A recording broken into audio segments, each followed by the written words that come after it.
I am a doofus.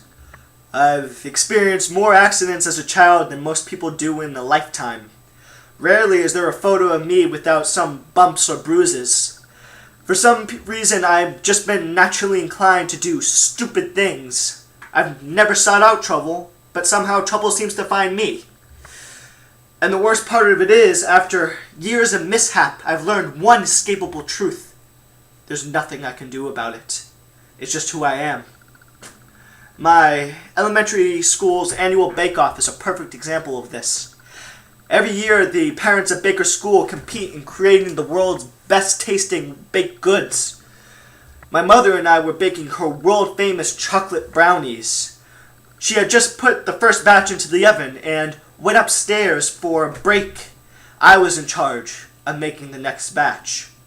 The recipe was simple enough. I added the mix and the water together and put the eggs in the water, but things did not work out for me the way they did for her.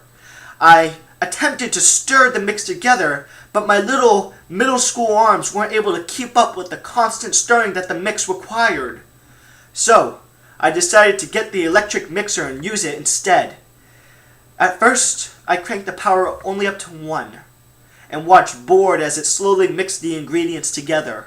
I looked over to the oven, and realized that the first batch would soon be done. Things needed to move faster. So, I cranked the power all the way up to 5, sending the mixer into a frenzy. Batter and half-mixed eggs flew out of the bowl and onto the floor and into my face, covering everything in a chocolate goo. I tried to wipe the chocolate off my face, but only rubbed them deeper into my eyes, stinging and making me cry as a result. My mother ran down the steps when she heard me crying. She came down, she looked at the mess, and then at me, and smiled. "You're so Doofus," she said.